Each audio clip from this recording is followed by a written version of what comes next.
Big mouth Billy Garfield. Billy. Drink your orange juice. Domo arigato, Mr. Garfieldo. Billy. Hey, Internet, probably. Hello. Are we on? No, Chuck. No. Chuck? You're saying are we on is basically the hey guys of Let's Plays. I like that robot voice I sent you did a hey guys. Did it? I was so terrified by the weird robot voice that I kind of cried a lot. I can't figure that out. People that make YouTube videos, but they just like plug it into one of the Mac narration programs or whatever. Stephen Hawking. Yeah, but it's like the robot British voice. Stephen Hawking. No. Oh. It's similar but weird. We figured it was a woman because it was a how-to video, so we figured it was a woman who just didn't want to hear a bunch of dudes giving her shit about he doesn't know how to do it. Yeah. So she gave it a male robot voice. That's our theory. Well, actually, this is the way you do it. Yeah. Does that happen? I mean... Oh, yeah, it does. Well, look, I mean, Yes. look, I'm not on this... I just don't know... Look. Let me make this answer short. Yes. All right. All the time. I just won't talk tonight. That'll be cool.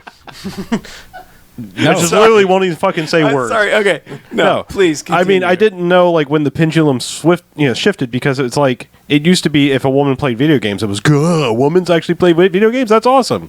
Like I mean, in a creepy No. lecherous way. I mean, it's just like now it's like you can't play video games. YouTube in particular is like if you're not showing tits while you're doing whatever it is you're doing, Okay, get the fuck out.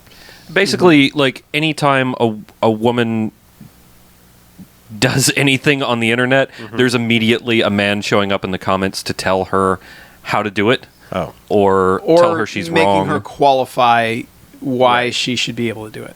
Yeah. Okay. Yeah. Whereas if you or I were to just be like, here's how you chop up a dead body, they'd be like, oh yeah, that's that guy's probably useful. killed Thanks, something. guys. Right. And if a woman did it, they'd be like, okay, really, how many people have you killed? Yeah. Really, we're supposed to believe this?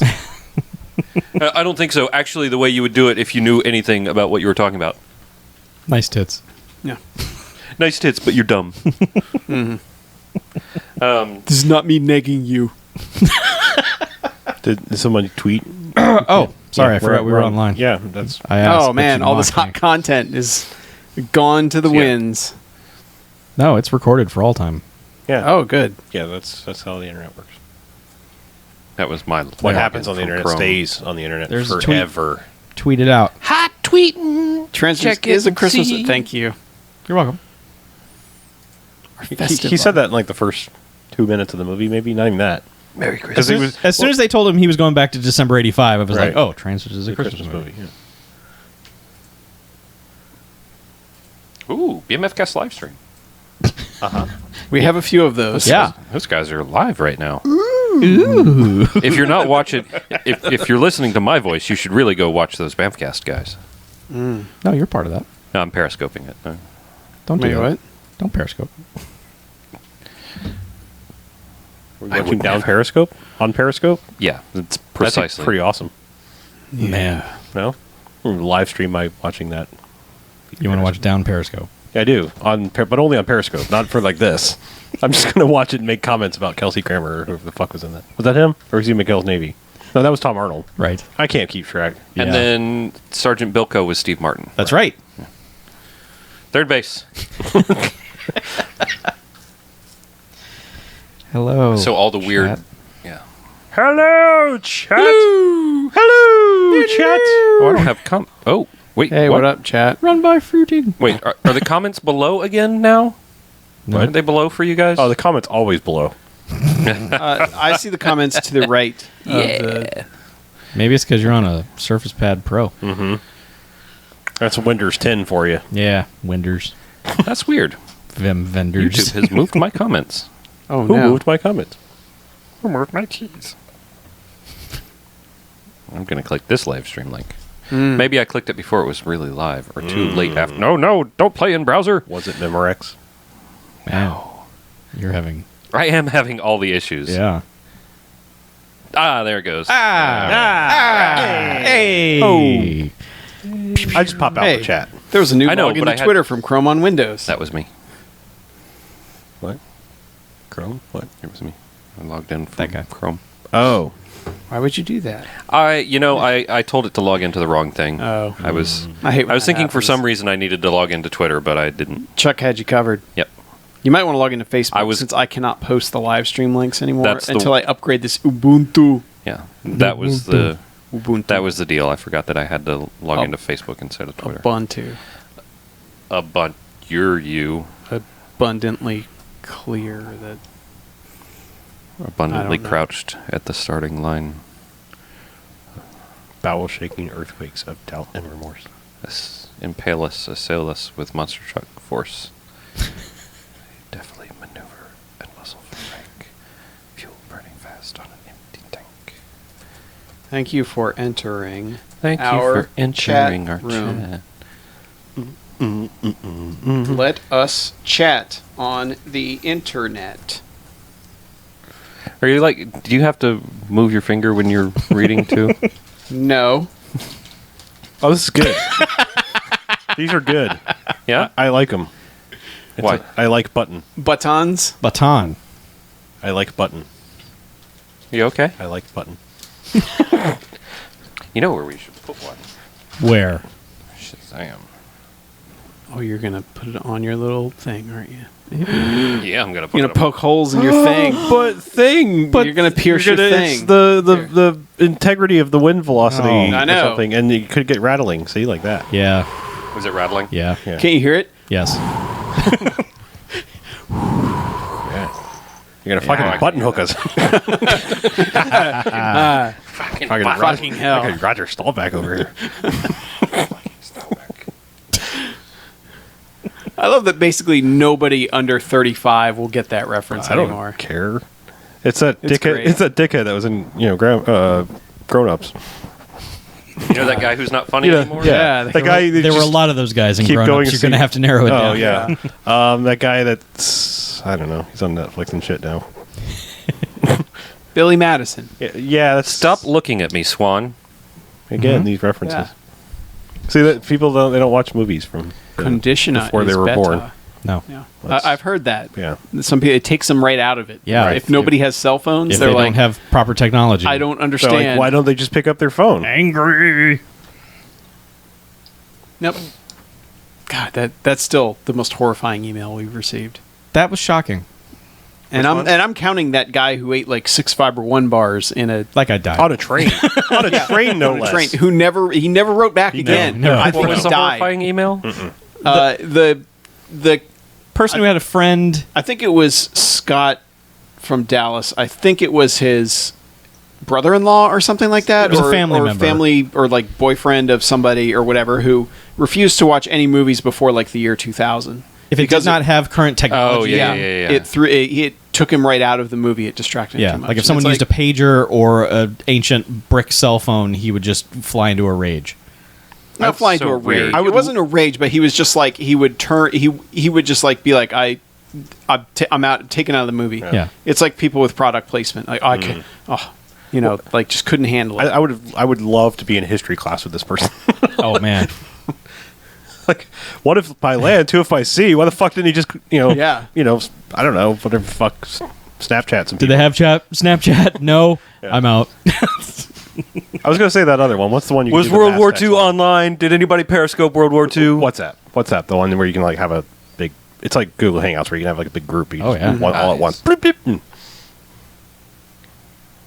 Yeah, God. I say I don't use any of that shit. It's like, I don't need messaging apps to help me with my messaging apps. I don't message or need to message that many people. True. Basic text / iMessage is fine by me. Did you lose your button? Wow, you really lost your button. Holy shit! You totally Mr. Build about your button. Oh, there we go. There's even another further. reference, That's even more way back. Only people over 40 will get that reference. I'm under 40 and I get that reference. Also, under 40. Hey man, I got a few So more am I weeks. for another year. I got a few more weeks. You old bastards. Yeah. Well, another year and a couple days. Yep. I'm keeping the average age of the BMFcast down for You are. for safety's sake. You're bringing us down, man. Don't bring me down. You're bringing me Staying down, man. Hip with the kids. Yeah. Because BJ's here. Hey, Chuck. Huh? You're bringing me down, man. Oh. That's the old Space Ghost routine. He just used to call in random people and, hey, Zorak, what? You're breaking me down, man. Not old Space Ghost, newer Space Ghost. Yes. But now Talk old. show host Now- Space now Ghost? old. Coast to coast. Now old. But Right. still newer than the original Space Ghost. Yes. New old Space Ghost. But not quite as new as... I think that is the judge of being old. What was Is the you other one? is like thinking that things are like, yeah, man, that's pretty cool. People still like that, and you're like, anyone under 20 is like, the fuck are you talking about? Mm-hmm. And then you realize that anything that those under 20 people love, you've never ever heard of. That's true.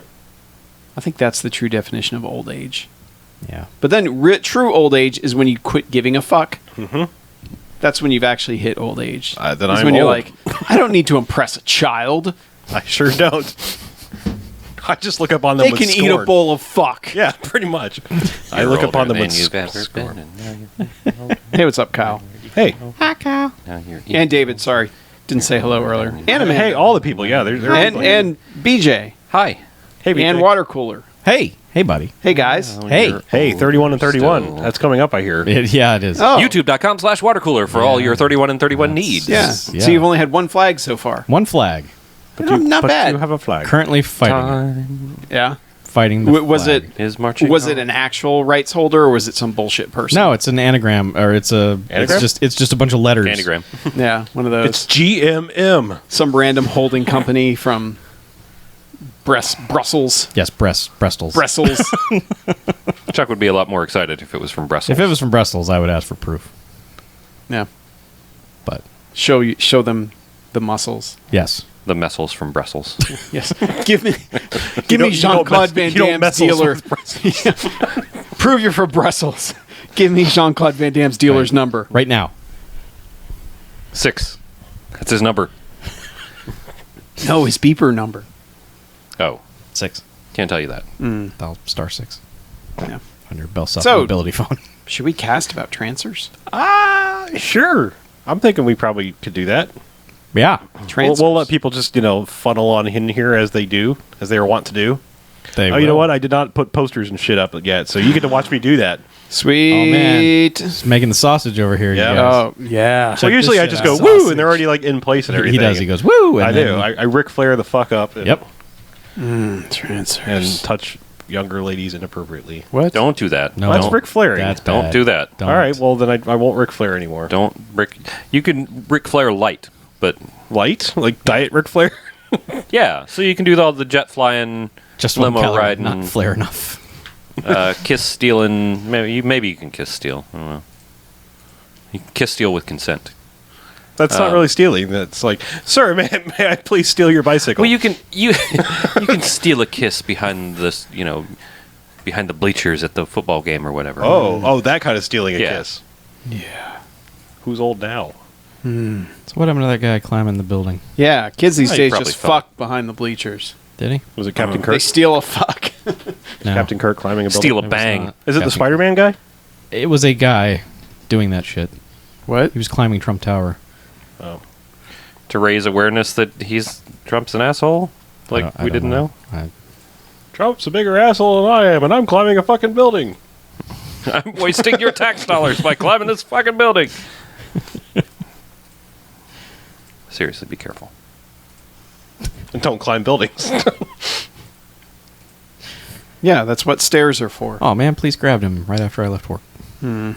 Oh, was it a low-speed chase? Yes. Okay. It was just a dude climbing with the giant suction cups. Was it a terminal velocity chase? Because that'd be pretty good. Yeah. That would be pretty good. Oh, he was like, who's Harry Crumming it up the building? Yes, Wow. he was. Wow, there's a reference. Who's Harry Crumb? Exactly. Man, that's a shit movie.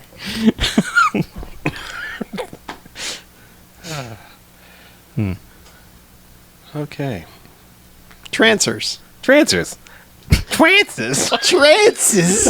I'm sorry. I watched 2 hours of Harley Quinn, and now apparently I talk Harley like that. Quinn. Oh no. We got Trancers, Mr. J. Blech. Yes, David, it'll be talked about in the second half. Yes, David. David. If that is your real name. I Actually, I'm pretty sure it is. We have your PayPal information. We do. We know that's your real name. We also have his filthy money. Ew. Meet us at the Rocket Mail Station. Actually, it's clean money since it comes through the internet. We don't have to touch all of those germs. Yeah, it's bits and bytes. It's really sad that since we've set up an LLC, I'm like, man, I know so many ways to launder money now. Do you? Yes. I mean, it's all traceable. No. Is it I transferable? figured it all out. Just want to say my liability is limited. It's not, Chuck. No, it's right there in the name. No, that's why I have your address. The best part is so much of it is like, I think we might accidentally launder money if we do it this way. Oh. All right. Yeah. We're not. Well, we're not, don't do that. We're not going to do that. This is why I'm not an accountant. Good. And I have limited liability. This is why we have limited liability from you. Well, I have You can't diplomatic arrest immunity. me. My liability is very limited in this. Diplomatic immunity. I can just imagine you in court. My liability is limited, goddammit! There are laws! This is beyond the limits of my liability. This is my name, Ted. Do I work in accounting? This whole court is a sham. Case dismissed. I'm out of A order. goddamn kangaroo! You're out of order. You can't handle the truth. Yep. And that's when two guys in electric chairs burst out of the walls. It all goes back to Ghostbusters 2. Yeah, it does. All right. Now we can make podcasts. Okay. Yeah, I've put the things here. Yeah. Yep. Do the flaring. Oh. Woo! Whoa. Woo! First flare was a little too intense. Yeah, it was I had to diet hot flare it mic. up. You're flared up. All right, let's make podcast. All right, welcome to the BMFcast. Hey! BMFcast. BMFcast. Episode 337. That's a number. Sure is. We're so sick of saying anything about the numbers. We really are. Like, yep, that's Yep. incrementally higher than the last one. Oh, should I say Nintendo? No. No, too loud. Say too it. bad. Said it. Sony. So I'm Harlow. I'm Mackie. I'm BJ. I'm Chuck. And what we do each and every episode of the BMFcast is we go and we watch ourselves a quote-unquote bad movie. Come in here and talk about it for the first half. Then we rate them. Good Yep. bad movies, enjoyable bad movies. They get 1 to 5 jocks and robot jocks. Robot Jocks. Robot Right. Jocks. Robot Jocks. However, there are bad movies. Listen, stay away. They get a negative sliding scale, 1 to 5 bags and douchebags after Twilight. That was not a very good cinematic experience. In fact, I would venture to say that it was a douchebaggy performance. Maybe applicable for a negative rating scale. I would think so. Yeah. All right. Yeah. It's dated, but we didn't like it. Yeah. I wouldn't date it. So we watched Trancers. Somehow we've made it We to... did. So we watched Trancers. Well, I'm just saying, we made it to 230 episodes, and we never watched a Trancers movie, despite there being a lot of them. 74 as of last count. Yeah. 74 Trancers. Yeah, they're still making them. Yeah. There's a TV series, an anime. Yep. What? Ooh, an anime. A manga Yes, manga. and a mango. Animacers. No, there's none of that. No. But But yeah, we watched the original Trancers, not Tracers. The one true fucking Trancers. Tracer. No, we watched Trancers from 1984. yes. So let's get a plot summary for Trancers out of the way. All right. Jack Death is kind of a cop bounty hunter in the bleak Los Angeles of the future. He's become obsessed with chasing Whistler, an evil criminal who uses powerful hypnotic powers to convert people into zombie-like creatures known as Trancers. Okay. That's it. Okay. We'll talk more about it. All right. In the second half? No, in the No, first in this half. half. All right. Pay attention. God damn it. I'm sorry. It's a simple concept. Yeah. This movie's chock full of BMFcast alums. yes. Most of them from Zone Troopers. Well, yeah, it is a Charles Mann movie. Yep. Prime. Yep. Actually directed by him, not just produced. Yeah. Empire Pictures, the company that existed before Full Moon, company that brought us Robot Jocks. Yes. All that stuff. But yeah, Tim Thomerson, Art LaFleur, LaFleur. Biff Mannard, and Danny Bilson wrote it, who was the director of Zone Troopers. Yeah. So it's kind of like it's almost like they wrapped filming on this one and they were like, hey guys, we got an idea. You want to do Space Zone movie? Troopers. And they're like, all right, yeah, man. What about Future Cop? Mm-hmm. Yeah. Future zombie fighting cop. But yeah, the only other cast member of note would be Helen Hunt. Aw. She of Twister. Who? She of Twister. The most famous person in Twister? Oh, I love that game. You spin the little thing. No. Put your hands on the colors. No. By far the famousest person from It's Twister. that Williams pinball table, right? Is it? No, The storm that's is coming. Whirlwind. Return to That's your homes. Whirlwind. The is the name of crazy thing is they made a Twister table, so your It's a Oh, really? reference just It's a becomes a ripoff little of weirder. Whirlwind. That's why the joke is good. Right. it. All right. Yeah. Either way. That's why the joke is better than. No joke? Yeah. That's why it makes it. You're to- right. Anyway, It is better than Helen the Hunt, joke. Best Actress winner. Yes. For Twister. Oscar winner. Yes, For Twister. Oscar winner. Yeah, obviously. Twister. Yes. Yeah. She's won awards. Yeah. Major awards. Star of after-school specials where drugs make you leap out of windows. Oh, yeah. Things like that. She was on an episode of Wonder Woman. Wonder Really? Woman. That's pretty cool. Yeah. Do you know she was in Twister? I hear she was in Twister. And that was as good as it gets for her. Twister. So anyway. Right. I am mad about her. Let's talk more about Trancers, though. Oh, All the Trancers. Helen Hunt jokes out of the That's way. it. That's the three things I know she was in. Mm-hmm. And this. Yes. Twister. What? I don't know. Yeah, Jack Death is a future cop. He is, yes. Played by And Tim Thomerson. Tim Thomerson. He was not in Twister. He was not. He was in Zone Troopers. He was in Zone Troopers, though. He was. Supers. And every other Trancers movie. And he's like, the movie starts off and I was like, oh, so this is the Charles Band / Roger Corman version of Blade Runner, because it very much wants to be Blade Runner in the first couple minutes. Yep. Because he's walking, it's kind of rainy, it's future, pseudo future, cheap future LA, and he's narrating, so it's straight out of theatrical Blade Runner. And I guess he explained as we were commenting about everything, because they just dump you in this world and expect you to take it all in, and we were just talking over the movie, and I guess he was explaining exactly what a Trancer is and what his job is. He did, yes. Right away. Yeah, basically more like, instead of a replicant, he's chasing zombie people. There was this dude named Whistler who made a bunch of cult zombie guys follow him. They killed Whistler, and now he's hunting down the last of the Trancers, mopping them up. Yeah, they're never clear about how Whistler was able to make people into Trancers. Well, They weren't clear about a lot of things. No, but towards the end, they try to demonstrate it, which is just basically he looks into your eyes, like Bela Lugosi style. But if you're too strong, it doesn't turn you into a Trancer. So, but anyway, there's Trancers around. Sure. And Jack Death walks into a bar. Tell me if you've heard this one. I have not. But he walks into like this 50s diner, space 50s diner, future 50s diner. A Spiner? Is it a spider, like a Brent Spiner? Yes. I love that aesthetic. I Yes. love like 80s future, Yes, but 80s like future's dope. by way of the 50s. Yes, It's the best. it just loops back around. Everything's Yeah. a time is a And somehow it's flat weird circle. in that it doesn't date as poorly as so many other things do. To me, at least. Because it's like that whole, like, that retro future recycled thing. Well, this that isn't- we're already doing already with the 90s now. It's not common future. Like this was, we don't have a lot of money. Let's be super creative to figure out what future is, and so it looks just a little different than what everybody else was making the future look like. Yeah. Also, like that era, like that 50s, mid 50s, because it's all like that mid 50s sort of like Chevy Bel Air with the big fins and Cadillacs.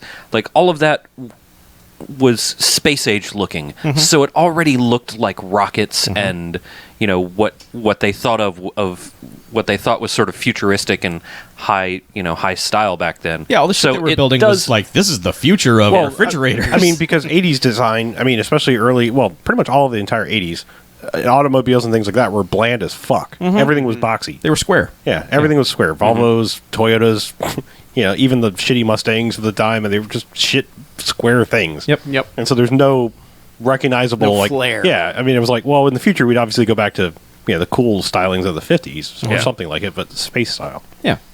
But the interesting thing to me about the diner, and this is something I noticed in watching that episode of Stranger Things a couple weeks ago, like diners don't look any different on the inside hardly. There's like 2 or 3 space things in air quotes. Other than that, it just looks like a 50s diner. Yeah. Other than what she's spouting off and what the guy's ordering, Yeah. she's like, give me one of the kelp burgers. He wants and- some fried pods. Yeah. Yeah.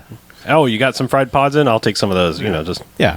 It's funny to me because first thing I noticed in this scene is before Jack Death even walks in, guy's ordering from the waitress / cook / single person manning this this diner, and we get the impression that resources are short. Like we have to eat weird things. We don't have meat anymore. We don't have coffee. And the guy's sitting there reading a fucking newspaper. Yes. Yeah. Okay. We'll still be murdering trees. The for trees are newspaper. all right. Yeah. Yeah, they survived. But you can recycle paper like endlessly. Yeah. So But this was after the Great Quake Yeah. because they're in Lost Angels. Quake Arena? It's not Los Angeles Quake. anymore. No. But yeah, we'll get to what's happened to the city in a minute. no, but- it's called Angel City because Los Angeles was the Los Angeles that Yes. fell into the sea. That's right. Okay, Yes. you're right. So anyway, he comes in, he orders a cup of coffee, and she's like, you want the real stuff? That's going to cost you. So that's further, all resources are gone Yeah. except for newspaper. So So it would appear that the sea levels have risen. That's why LA is covered in water, and that's Right. why they'd be eating kelp and shit. yes. So he gives her order, and she goes in the back, and he's talking to this guy at the counter, and he's like, show me your Trancers card, your future ID. And he was like, why? I don't have to show you anything. He was going to run a test on me. He had like a slap bracelet. Well, that first he was just like, show me your ID, because apparently they just give IDs to everybody who's not a Trancer. And he's like, oh, here, I don't have time for this foolishness. You don't have any reason to suspect me. And then he like slaps a laser bracelet on him. Well, he says, I'm authorized by police things to give you a Trancer test. Yes, Trancer test. And the guy's like, you can't give me a acronym for Trancer test. Yeah. Yeah, you don't have a space warrant. You don't have a space warrant. He's like, yeah, well, I got a space gun, so fuck you. Right. He's like, all right, fine. Space scan me. Yeah, after giving him trouble, he's like, all right, man, I don't want no trouble. I don't want no Yeah. trouble. Since you have a You gun. did want trouble. I knew you were a cop, but I didn't know you had a gun. Yeah. But the Trancer test turns Yeah. out negative. It's a slap bracelet that he slaps on, and Yeah. it glows. And He's Just fine. He's not not a a Trancer. But then, out of nowhere, waitress Randy lady. Orton. It's, My God, that's Trancers music. Waitress has turned Trancer. which basically means like you get a bit of a white cast on your face. You get a little It's like you get splotchy. you get Yeah. you get ashy patches on your Yeah. face, Yeah. and you get like herpes on your Yeah. lips. Yes. you get space herpes. Yes. Yeah, you do not want ashy herpes. That is No, that is definition. the worst. That's why they call it Trancers. It just Yeah. sounds so much nicer. But yeah, the waitress is like, bah! Yeah. And so he fights the waitress. I love that he's like, shit, she's a Trancer. Get help. And the guy's like, nah, fuck Nah. this. And just runs. I'm out. He leaves. But he does hit the siren outside to Yeah. call the other cops there. yeah, there's this weird beacon outside in the parking lot with a giant lever on it that you just wang that lever and it just starts shooting blue pulses into the sky. Transfer alarm. Yeah. But yeah, he fights guess. this old black lady. Like he chucks her over the counter. Punches her in the face a few times. Yeah, she like chomps down on his arm. She does, which we thought, oh no, I thought now he- he's yeah. Trancer Now he's gonna infected. trance. But like his space gun falls into the boiling pot of water, which actually pays off because when she knocks the pot over and it spills out, She doesn't knock the pot over. She chucks it on him. That's right. Boiling water, and apparently his jacket is... Yeah, he turns around and blocks it with his It's a London back. fog. So like it spills out of the they're pot, good. and he tries to grab the gun, and immediately it's like, oh, hot! I can't go for the Yeah. gun yet. So he has to fight her for a few more seconds, and then finally gets the gun and Zaps vaporize her. But Yeah. he shoots basically his space gun shoots them dead, and then a few seconds later they vaporize. There's some term for it. But it apparently doesn't. I thought it was because of the space gun, the laser that had. No, at first, but no. No, Trancers apparently it's do built that. into the Trancer. Yeah. Yeah, like Just- he can hypnotize them into doing whatever and also disintegrate. Right. It Which changes is, their. which is great. Yeah, sure. It's a good superpower to have. It's not bad. Yep. But by this point, Art LaFleur, who's the... McNulty McNulty, the hard-boiled 40s cop Yeah. in the in the space 2340s, right. is like, hey, you're death. Yeah. You got to get off this vendetta you got for all these Trancers. And he's like, no, I got to take it's out my all job. the Trancers. It's your man. typical cop movie thing of, I'm doing a thing, I'm protecting people. No, why are you still doing that? It's like, because these they're people still- are turning into ashy zombies and killing people? I mean, Yeah. correct me if I'm wrong, that's bad, right? I mean, Yeah. Yeah. It's like you're reckless. You're just gonna get people killed. The chief doesn't want you doing this anymore. And he's like, oh yeah, well, take my fucking badge. I quit. I space quit. Yep. And he's Quit. just like, hey. And then Jack Death goes to the beach. There's a big, long establishing shot of Los Angeles underwater with there's a beach and, it's a matte shot. Yeah, it's a nice matte painting. Yeah. And we they see wanted to show it off. the way they show it for a while. Yep. And there's a gate, keeping people off the beach. But he's out diving for junk with his futuristic wetsuit, which is basically just a regular wetsuit and then a space helmet. That in no way is keeping water out of his face. Nope. But whatever, it's the future. So he comes back in and he's just got a bunch of hubcaps and a street sign for Sunset Boulevard. And then McNulty shows up again with 2 space Nazi cops who are just like, you got to come see the Space Council. Yeah, you got a summons. Yeah. Oh, yeah, they have like a royal proclamation to hand him. It's like a scroll. It's in a big tube. Yeah. And he's like, no, I'm not taking that. I'm going back out in the ocean. Yeah, he's like, man, maybe I can find Man's Chinese Theater back there. Yeah. So, And as he's walking, he walks into the water, and McNulty follows him in his full suit and nice shoes and everything. And like, as Jack Death is about to dive, he goes, Whistler's alive. Yeah. And it's like, why the fuck didn't you lead with that? Yeah, that's the first thing you say. Why did you wait until you ruined your suit before telling him this? That's really... I mean, respect the suit, McNulty. But Jack Death pops back out and he's like, why didn't you tell me that? Yeah. Why didn't you lead with that? So let's go see the council. So they go to see the council. Yep. And it's a big hallway, big, dumb royalty bullshit government council building where there's, at the end of this long hallway, there's like 3 thrones where the council members sit. Who knows what they do in there? One of them's gone, and there's only 2 left. And they just basically explain, like, look, here's the deal. Whistler went back in time. Not only is he not dead, he went back in time. This is going to sound crazy. Gotta go back But in time. it doesn't fade. Jack Death is just like, okay, so he went down the line. Like, this is a common occurrence. Like, people just do this all the time. Apparently, the Trancers version of time travel is that you can go back and inhabit the body of one of your ancestors. Yeah. Down the line. That's why they call it down the line, Yeah. I guess. So it's kind of like Quantum Leap meets Assassin's Creed. Sure, you just go back in time down your family tree, and he decided he wanted to go back to 1985 Los Angeles. And they found a suitable, like, because it's a movie, they're like, yeah, we found a guy. He just happens to be your age and look just like you. It's his ancestor. It's Paul, I know. Paul Death. But the chances of, like, great grandfather or something like that. I'm just saying, the chances of, like, Those 2 at people, that time, sure. looking just like you, same age. It's the Back to the Future method of, I mean, like, all your... you would not look, that many generations, you wouldn't look exactly the same. I mean, there'd be too many other partners. hair color's unless you're a royal family member where it's maybe a little too close for comfort. all of Marty McFly's kids look exactly like him. That's one generation. That's what I'm saying. Okay. It's fine. Anyway. But yeah, so they're just basically like, okay... But they break this immediately. They're like, yeah, you can quantum leap into your ancestor's body, but we're also going to send these things. Like, here's, then, Space Q lady comes in and is like, here, I have this for you, and here's a gun with, these a laser watch and a pin that turns into a bomb. And, right. Yeah. Yeah, she comes in and is like, it's a 38, it's a, era-appropriate 38 revolver, but we've hidden these 2, syringes in there that will wake you back up and, send you back here. Because he's supposed to send Whistler back. Because they've got Whistler's body on the table. They're like, he's like, why the hell do you have him here, and why are you keeping him alive? Like, We found him in the desert. they're like, you're going to go wake him up, and he's going to stand trial. Yeah. But also, also here's this sweet ass Omega 13 watch that. Wait, actually, Omega is a watch. Yeah. Here's an Omega 13 watch that basically can stop time for 10 seconds. or give or Give or take. They call it...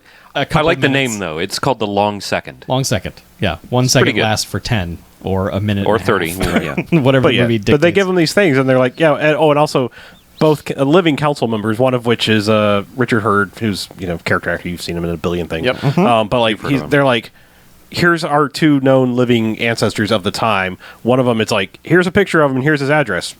They had very specific information. Another one, it's like, here's a baseball card from the 70s. All I know is he's in LA at that time. Yeah. Good luck. Here's a name and his picture from 10 years ago. Well, they've seen the 3rd council member vaporized because Whistler went back and killed his ancestor. So their plan is like, okay, first, bring Whistler back. Second, make sure our ancestors don't die, because if the council dies, then all of Whistler's followers are going to storm the castle and, take over shitty Los Angeles. And he's like, yeah, I'm not going to bring him back, pow, and fires his laser gun and just incinerates Whistler's body. And the two council guys or the people are just like, what? Hey, why would you do that? And yeah, he's like, if we're doing it my way. Yeah, and they're like, he's not coming back. I guess we got no other choice.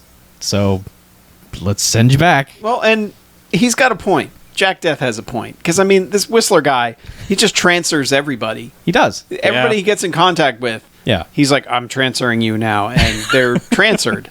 So you think those old people are going to put up a fight? No. He's going to transfer the shit out of them. Before they send Jack Death back, they play the hologram recording that Whistler sent them, which is just him saying, well, I'm going to go back in time and I'm going to kill your ancestors. Everything you just explained to Jack Death. Well, his sign-off is really good, because he has this prolonged, almost John Cena hand come in front of his face, and then he just kisses his finger and goes, I do. It's like super dramatic slow. It's the least sinister word, it's so douchey. It's so good. Like, oh, this is the bad guy? All right. Yeah. Toodles. TTYO. Yeah. Ta-ta for now. So they strap Jack Death to the machine and float him back down the line, and then he just pops into Paul Death, who's a journalist in Los Angeles. Yeah, who's mid-shave. Yeah. He might as well just be the Quantum Leap moment, just like, oh boy, but he's mid-shave, and in the other room, Helen Hunt is getting dressed into an elf costume. Well, at first it was like she's putting on like a workout outfit. Yeah, and we're like, it's a green leaf. And she's like, I gotta go. It's 8:35. I'm late for work. Yeah. And I was like, work out, and then she finishes putting on the costume, which is an elf. She works at she's a Santa's helper. Santa's helper in the mall, right? Because it's December of 1983. Yeah, but so here he is. He's in his whatever ancestor, and he's kind of freaking out at everything, and he's like, wow, this is weird, and going around and touching everything and not understanding how drawers work and just picking things up, and then he slicks his hair back because he's like, hey, I'll go with you, or I'll give you a ride, but he has to put on he finds a raincoat, like an overcoat in like a trench coat. Yeah, trench coat in the and it's weird because when the scene starts, you get the idea that maybe they've been boyfriend and girlfriend for a while, but apparently this was a one-night stand. Just the way the scene starts, she sounds like she knows him a lot more than what you would learn in one night. Yeah. But she's also very complimentary. Like last night was this amazing orgasmic cosmic jubilee or something. Yeah. Well, he gave her some it was like the uniting of two lost souls or some cheesy stuff that you would say. It's something Paul said to her. Yeah. And then Jack is like, oh. I love that Jack can't even pretend for half a second. No. He's just like, man, this place is fucking stupid. Look at it. Look at all these clothes you got and the hair gel and what the fuck. Yeah. He's standing in front of his dresser putting on this hair gel, and when he's done with it, he just scrapes the rest of it off on the edge of the dresser, just all right, let's go. Yeah, it is. What did he say? She actually responds to that. She's like, what the hell are you doing? Well, doesn't he say dry hairs for squids? Yes. Yeah. He does. He does. Squids is apparently a derogatory term in the 24th century. Well, and she's just like... Because all the water. Yeah, it's a Navy derogatory term. I assume they adopted it. Well, they have, mutants and Kevin Costner's all swimming around. I don't think it means squids actually squid. Okay. Yeah. Either way, she's just like, all right, whatever. I got to get to work. Let's do this. Yeah. And the next shot is him just peeling into this parking lot, slamming on the brakes in the parking spot and just going, I love this car. And she's like, okay, I have to go. Nice meeting you. And he immediately goes into hey, wait a minute mode and won't leave her alone, to the point that he's grabbing her by the arm and going, wait a minute. And she's like, I got to go work late. And he can't use his words. He's asked her, he pulls out the photo of one of the ancestors and is like, where's this he tries to pronounce this street name. And she's like, it's 10 minutes away. I thought you live here. What's wrong with you? What was it? Kohinaga or something like that? Something like that. I don't Kahanga. But he realizes that he needs her to show him around because he doesn't know where the hell to go or how to get to where he's going because he's an idiot. So that's why he just becomes super grabby and just you're coming with me. You have to come with me. And she's like, no, I'm going to work. Yeah. Did I give you my phone number? He's like, I don't think so. He's like, good.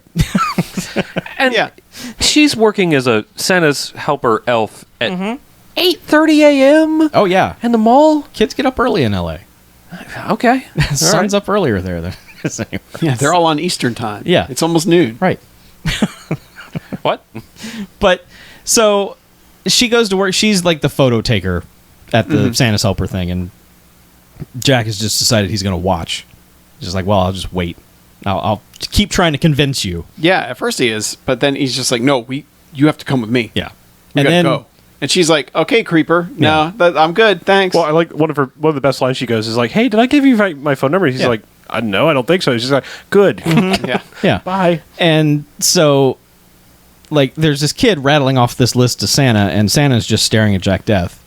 And then Santa slowly starts getting weird and starts growling. And you're like, oh, Santa's a trancer. Yeah. Why Whistler would plant a mall Santa? It just seems so stupid. It is stupid Well- because there's no way he would possibly know that he was going to be here. No. And that Well, and it her- also, it kind of makes sense in the fact that he knows that something at the end that he tells Jack Death right before. Sure. But if he knew that, then why didn't he just kill her anyway using Santa? Who knows? Santa Trancer? Tranta? There's Maybe some that plot was the holes. plan here. Maybe he just didn't Yeah. know that Jack was going to show up. Okay. Maybe. Yes. Yeah. But yes. But either way, Santa Trancers up. gets the herpes and ashy face. Gets the ashy herpes. And Santa herpes. And he throws down with Jack Death. yeah, he's like Hurry with beating him some with a Valtrex candy for me. cane. Yeah. And This one little kid takes off and just throws this toy fence down out of the way like, nope. well, yeah, because Like, Santa's punches fucking- it out of the way. Santa's hulking out next to him. Yeah. And also, he could give him herpes. He The could. kid knows. That's true. Yeah. That's for life, and he's very Yeah. young. Yes, he And he's doesn't- already ginger, so he has that going against him. Like Santa picks up these antlers and pins Jack against this fake wall. He tries to hit him with a candy cane. When he misses, he gets knocked down. He does the old trip him up Yeah. with the hook on the candy cane. Yoink. Yeah, that old chestnut. Yeah. Yeah, so they have a fight. Jack Death wins. Yeah, he eventually shoots him. And I like that the Mrs. Claus in this whole thing is just kind of annoyed by the whole. She's like, I can't believe you're doing this. Well, she's standing there And the she- whole time, especially like a mall cop shows up with a loaded gun. yeah. And he's like, okay, Zombie Santa, enough of this. And then, Zombie Santa just goes over to the security guard, takes him hostage. And yanks the gun away from him. Yeah. And then Jack just basically shoots him. And, people are just diving out of the way, but Mrs. Claus is just standing there like, ugh. Well, I'd like to point out that the security guard brandishes a gun, and everyone continues to watch for a little while. Yeah, Like, they're it's all like, like- no, that's the point where you should be out. Like, Yeah, no. Old man security guard with a gun, you leave now. But, so yes, Santa Trancer gets shot, but he doesn't apparently die right away because he doesn't vaporize for quite a while. He doesn't Yeah. vaporize until Whistler shows up, who's now a detective in L.A. Who also looks just like Yeah. present day Yep. Yes. version. Named Weissler. Weissler. And, Oh, I get it. So he's investigating the case, and while he's looking at the body, vaporizes. Inside the body bag. Yeah. Yeah. And he's like, okay. And at this point, I was starting to question, like, how does he have the entire police force doing whatever the fuck he wants them to do? Because Because they've been transferred. I know we didn't know this at first because there was a body in the body bag. It disintegrates, and nobody really questions it. It's just like, yeah, get that out of here. Yeah. Respected detective. That's how. Yeah, Respected detective. respect the detective. Respective. But then it cuts to Helen Hunt and Jack Death in a car where it's already like mid-conversation of him trying to explain the situation. They rush through details of this movie so quickly at times, and this is one of those scenes where it's like, okay, this will be the scene where he convinces her that he's from the future, but it's already halfway over when you get there, and she's pretty much resigned to, yeah, okay, maybe I believe you. I don't know. Maybe I'm just going to go along because you're scaring me, I'm but pretty sure that was it because the second they part, yes. he's like, fuck this shit, I'm out. Right, but so she's basically like, okay, I'll take you to this address to find who we're looking for, and it's at this tanning salon, and there's a dude in there who's the ancestor of one of the council members, and he's like, wait here, and then she's like, yeah, cool, no problem, and then she just fucking takes off. She's gone. By the way he drives this car obviously on a rig being pulled. Obviously, that's what they do in most movies. But he is just over-exaggerated fake driving this entire time. Never looking at the road and just constant wheel spinning back and forth like he's on some amusement park ride. Yeah, they never taught Tim Thomerson fake driving lessons. I worry about Tim Thomerson's actual real driving. Yeah. If he thinks that's what you do when you drive, like, Tim Thomerson has probably caused a few accidents in his lifetime. Whose body count is higher, him or Matthew Broderick? I just imagine they put him in a car, like a real car, where he actually has to drive it. And he's like, I don't get why it's going left and right, swerving all over the place. This is crazy. Something's wrong with this steering wheel. As I said, that's how you make it move forward, right? I'm not excusing the actions of this movie because it's obviously poorly done, but a car of that age probably wouldn't have had power steering, so it's not like it would have been so severe. I know, it wouldn't have been like all over the road. It still would have been shimmying all over the place, for sure. Yeah. It's still bad. But anyway, he gets to the tanning place, and the surfer guy behind the counter is like, hey, bro. Yeah. He's like, nice tan. Yeah, nice Christmas tan. Yeah. And he's basically like, take me to tan. Take me to Tan Town. He's like, listen. You tawny twink. He doesn't sugarcoat with this guy. He's just like, hey, man, there's some dudes that are going to come to kill you. And he's like, what, bro? Yeah. Nah. No, I'm a cop, so come on. I'm a cop, so trust me. They're going to kill you. And he's like, all right, let's go talk in my office then. And Jack Death puts out his cigarette and his like sparkling water fruit drink. It's like he just made a nice glass of ice water and sliced an orange and put it in there. Yes. And Jack Death is just like, fuck that. The entire movie, Jack Death does not give a fuck about anything. No. And there's not enough of it, but every time it does happen, it's like, it's funny, but like, I mean, realistically speaking, this guy should be in fucking awe of where they are and what's going on. Yeah. Because where he's from is a fucking shithole with where you're eating kelp and pod people. He does have like 10 seconds of that, but he's also already too old for this shit. Right. He's too old for 1983 shit too. Yeah. That's what's terrible about it. But yeah, and like basically this guy just immediately goes like, yeah, bro, let's go to my office, and then just spin kicks him in the face, and he wakes up in a tanning booth, not a tanning bed, and he's locked him in. Well, he's pinned him in with a surfboard on the door, and turned it up to murder. And you know, I think did Death get like one punch in enough to go like, oh, this guy transferred out, and then no, he just kicked in the back of the head. Yeah, he's gone. But doesn't this guy like disintegrate or something? I mean, later the guy killed himself. I Yeah. believe is the implication. Because he's one of the ancestors. Right. So He's already been transferred. Yeah, he's been transferred. So he locks sets- Jack Death in the James Bond. the deaths. Yeah, it's like the carbon freeze chamber at the end of Empire Strikes Back. Only it's like 1,000,000 degrees, which is probably Like not it possible. literally burns his jacket Yes. when he bumps against one of the walls. Yeah. It's one of those 80s tanning things, which is like you just plug it into the wall. It doesn't have a setting. It just gets really hot. It's just and set you just to 1,000,000 BTUs. right. You just leave when you feel like you're done. he just unplugged it from the regular plug and put it in the dryer. 240, 220. Yeah. Set you for 30 minutes and ding. But Helen Hunt just decides to come back. She just has a change of heart. No, she says everything you said kind of seemed like it might check out. I thought about it for 10 minutes. Yeah. It's like, So she comes back and it's like, she comes in and she comes in to see the guy on the ground who shot himself in the head and then sees him vaporize. Yeah, and she sees him all transferred. Yeah. With the space herpes. Yes, and then he just glows red and he's gone. And she's like, oh, okay, he was right about everything. I think it was the mall Santa is what turned her around. She was like, I was thinking about what the fuck happened with him. And yeah, but she didn't see him vaporize. No, She just but saw I'm Santa saying, go crazy. I think the word she said was, I thought about whatever that guy's real name was, the mall Santa guy. Oh, yeah. And then it changed Murray. my mind. Yeah. Murray the mall Santa. Murray Claus. Have a very Murray Christmas. Yeah. So she gets him out of the booth. Yeah. He's free. And he immediately asks, how's my tan? Yeah, he goes, how's my tan? Because, again, doesn't give a fuck. Nope. But is this where she's basically like, we can go hide out at my place in Chinatown? Yeah.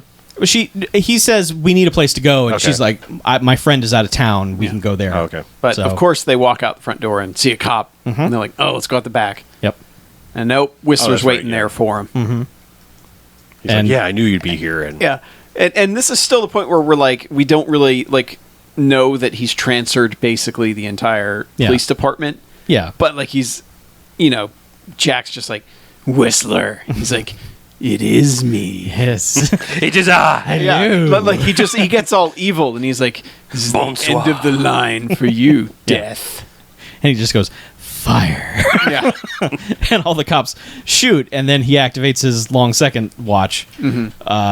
Yes, which gives him 10 seconds, which lasts about a minute and a half. Yes, because he stands there like in awe of what's happening for the longest time, just watching, and then sees a bullet slow-mo whiz past Helen Hunt's head. Yeah. And then he's like, oh, maybe I should move now. And then he grabs her, throws her over his shoulder, and slow-mo runs her out of the scene into the car. Yep. And it runs out just as he's starting the car, and she's like, what? No, he realizes he doesn't have the keys. She does. Oh, right. So he's like, I love the look on his face, too, where he's like, fuck. Yes. Right. And yeah, and then so it as he's like yanking the keys out of her jacket. Yeah. She's like, what? Yeah. Yeah, she's kind of, that's like when the time's up, and she's like, what? Yeah. Oh, okay. Yeah. She does take a lot of things in stride during this movie. She's Pretty like- much. she's just like, how are we not dead? Yeah. He's like, yeah, time stop thing. Don't worry about it. Yeah. Just go with it. Let's Yeah. go. Let's go to Chinatown. So Yeah. they go to Chinatown. They hang out in this.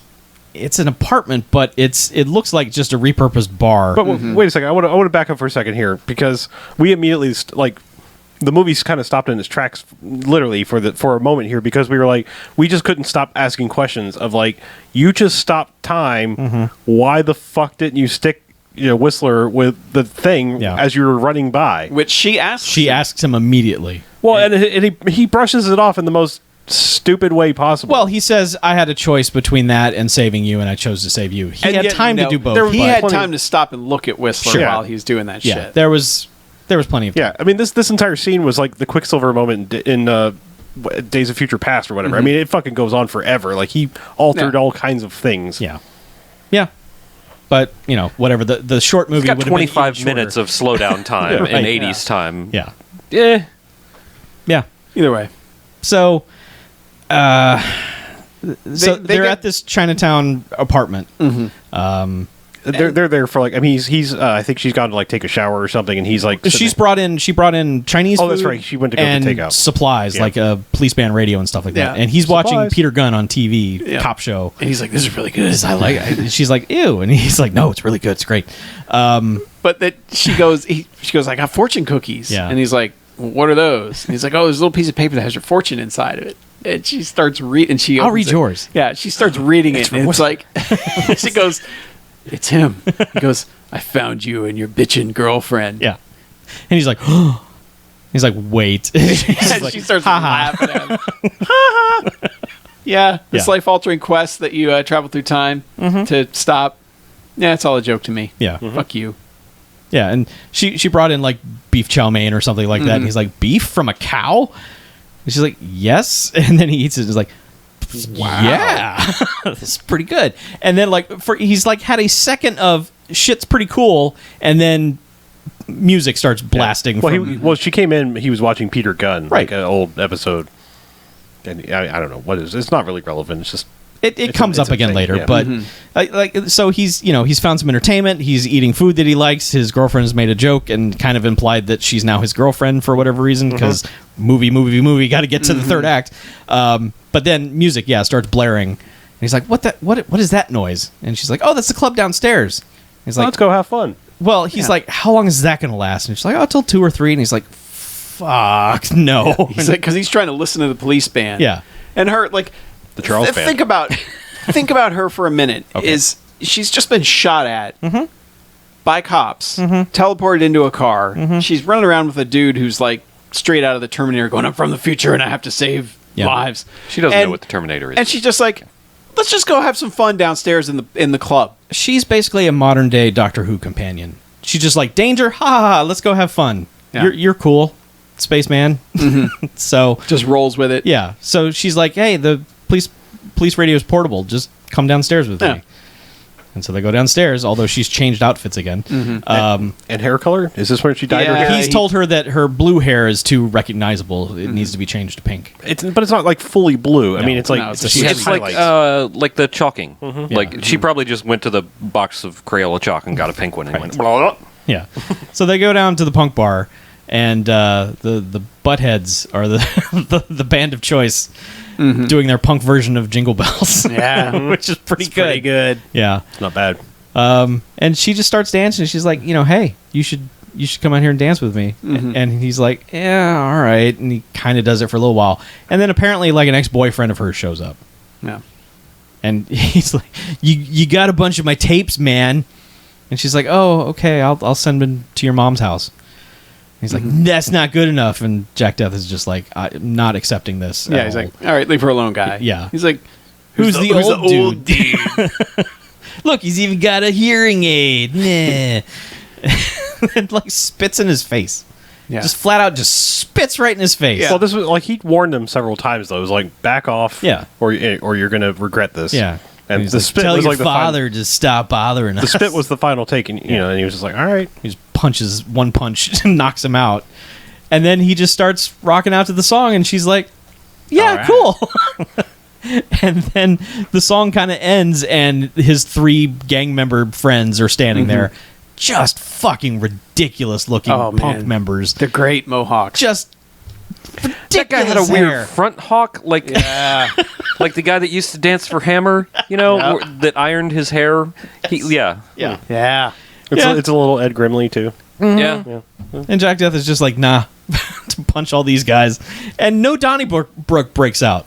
Like, No. everyone's just like, Yeah, cool. he basically just like 1, 2, 3 these guys, and then kind of looks around and they're like, no, we're cool. Yeah, no. Yeah. Did we want to point out that is this where she acquires the jacket? She was wearing the jacket before this. Where it's just I only want to point out because it's a little fucking weird. The jacket was earlier. The jacket was between her mall gig and getting Right. to Chinatown. I'm just saying, there's a point where she's running around and she's got a denim, Confederate flag jacket. Yeah. Yeah. In 1983 Los Angeles is a little fucking weird. It's strange. Other than like there is a shot when after he gives the punks like come at me, like the rest of the crowd there, where there were a couple people in the audience that kind of look like the beginnings of the neo-Nazi skinhead party, like the suspenders and that version of punks. Right. Look like they might have been there, so maybe it was implied she Maybe. acquired it from somebody that she'd been with at the club. I don't know. It's just like I said, it's just a little weird. Like, It is. It's weird. Why the fuck is that? Especially in Los Angeles. Yeah. But I don't know. Yeah. They probably just grabbed it off a rack. They're like, here, put this jean jacket on. Right. Yeah. But yeah, they're done dancing. Yes, Yeah. they just go back upstairs Yeah. from here and Sexy time. yeah. Yeah. It's basically like, hey, come give me loving now. Yeah. And you beat up my ex yeah. and his friends. And they start making out, and then there's a knock at the door, and it's a little girl. Yep. Well, in body, not in Right. voice. Yep. It's the ancestor of McNulty. Yep. He's like, oh, shit. But I said this right from the beginning. I was like, it's not that hard to find kid actors. Like people want their kids to be in things, and they couldn't find someone that could like say because she doesn't have very many lines. It's a Charles Band movie. That was probably someone's kid. I know, but like she comes in and it's like she's dubbed by like a 20 to 30-year-old woman. Someone wanted her to have a similar accent to McNulty. Yeah, For whatever reason, I don't know. somebody's phone. I don't know. That's phone call coming in kind of noise. No, not mine. No? I got fucking no notifications. But yeah, so baby McNulty Baby McNulty. as she's credited in the closing credits has shown up and is just yelling at the council wants you back. You need to come back because there's going to be changes. He's like, no, I'm about to have sex with a lady. Get out of here. It just literally picks her up and Yeah. carries her out. Yeah, he's like, I'm working on it, man. yeah. And then goes in to make out Yeah, with where were we? 15-year-old Helen Hunt. She's like 21, Chuck. Yeah, You can whatever. stop saying You're really stuck on that. She Yeah. seems like a child in this. She No. really does. But then, like, baby McNulty is snuck back in and is peeking over the... Yeah. And just as Wall. things get going, he zaps. Yeah. Yes, zaps zaps with Jack some Death. zap gun, and then they pop back up in the future. It was a pop gun. Yeah. And he's just like, wait, why? What are we doing here? And McNulty's basically like, you're off the case. We've got this other guy we're going to send in. I don't know why. They're not getting any reports or Well, anything. to be fair, he is batting 500 and he's only been there like a day. Yeah, but that dude killed himself and he was already a trancer, so there was nothing Jack Death Yeah, but they could don't have know done. that. They just know that like someone suddenly dematerialized. Yeah. Which again, I hate to like. They didn't give him time to explain either. They just showed up and said you're off the case. Kind of a dick move. Yeah. Look, I know this is a full moon movie, and I shouldn't think too much about this, but like there are things in this that bother me. Where if you go back and kill someone in their ancestor form, how would you even know they didn't exist? And wouldn't someone else have just risen to take the council seat? Because I mean, you're thinking way too. Well, look, I'm just saying, like, if you erase them from history, like they wouldn't miss them. They just probably would have. Someone else would have been like, "I'll be the cat." You see, the timeline fractures. Never mind. Berenstain Bears. You see, time is a cube. Okay. And it's like a Rubik's Cube. If you turn it one way and then you rotate it and then turn it another, then nothing makes sense in this fucking movie time-wise. Okay. It doesn't fucking matter. Right.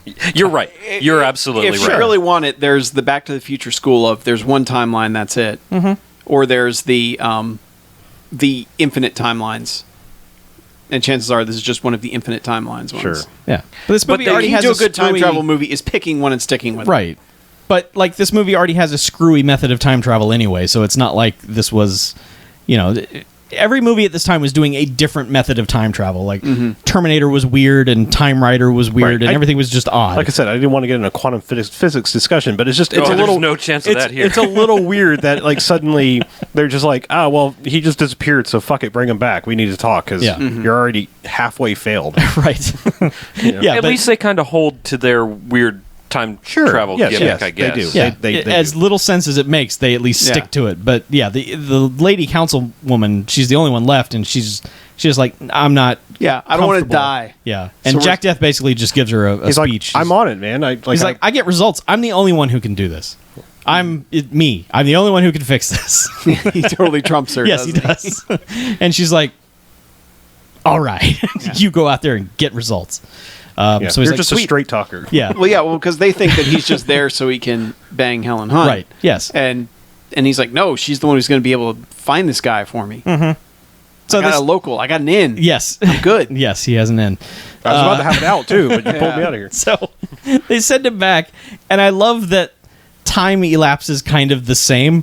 Like the amount of time that elapses while he's back in the future has also elapsed back in the past because he zaps back in and the sex has already happened, and he's like, "Aw," and he's like nudging her, like, "Has it already? And did Phil already fill you?" Oh, she's like, "Yeah." Well, he actually says, "I hope you had a good time, Phil." Yeah, you son of a bitch. Like Phil is somehow at fault here. It is Phil's fault. No. I mean, like, think about it. Phil, I assume, was checked out.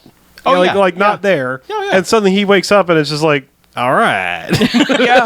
Phil is the kind of guy. I guess. I'm saying. Oh, shit, I'm banging this girl again. Phil picked her up. Santa's helper. And then suddenly transported to another place. Like, he was, last thing he knew, he was shaving in his own apartment. He probably didn't know anything happened. Right. It was probably just a, instantaneous, like, oh, I'm still in bed with Helen Hunt. Right, but in a different bed in a different place. Phil's the kind of guy that if he blacks out and wakes up about to fuck Helen Hunt, he's fucking Helen Hunt. Yeah. That's Phil. Huh.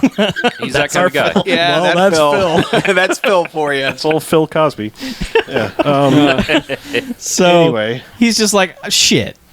Damn you, McNulty. So he didn't get to have the sex with Helen Hunt. Yeah. Right. But he... So he's like, damn it, and he picks up the remote. He's like, he picks up the TV remote and just immediately is like, come on, Peter Gunn. He's rolling the dice. Like, what channel is it going to be on?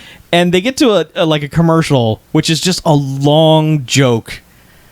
It's just like the famous reproductions of art commercial. Yeah, and it's just like it starts naming all these famous pieces of art, and then it says Whistler's mother, and he's like, I don't even know Whistler had a mother. I did not know she had a mother. Zing, wah wah, and then he just gets to a news report where Whistler is just looking right into the camera, giving information to the reporter. Something about going to clean up the homeless problem or something like that. We're going to start giving hobos IDs.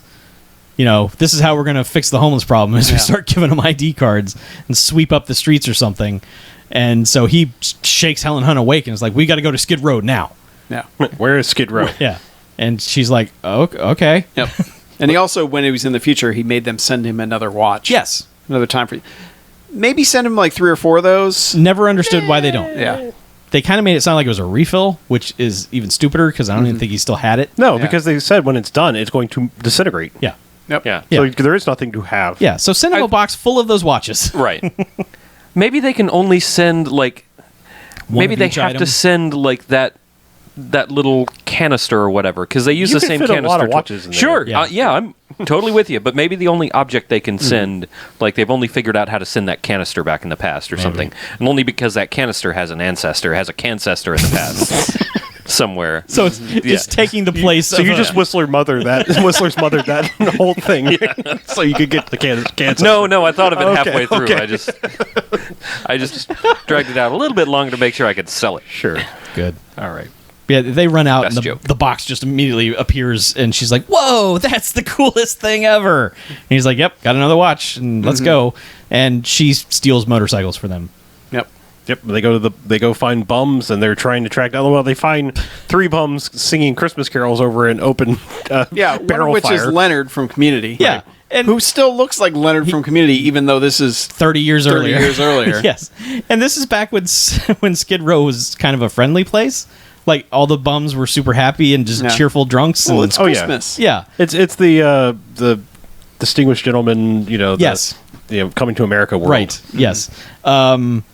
And they just go into this routine of just like, "Oh, you 3 kings, this is the the Queen of Christmas, the Christmas angel who is here to gather information, knowledge from you." And they're like, "Oh, well, what questions do you have of the sweet Christmas angel?" And she's like, "Well, I'll give you these M&Ms if you tell us where the baseball guy's Hap Ashby. Yeah, you know this guy Hap Ashby." And they're like, Oh yeah, Highball. That's highball. Highball. Yeah. "Do you have any treats for us, old wise No, men?" they could have just said no because they already got the information. But she apparently oh had no, that's right. They No. told him the name. They didn't tell him where he was. right. So Yeah. she produces like a bag of M&Ms or something. They're like, oh, he's at the old paper mill or something Yeah. like that.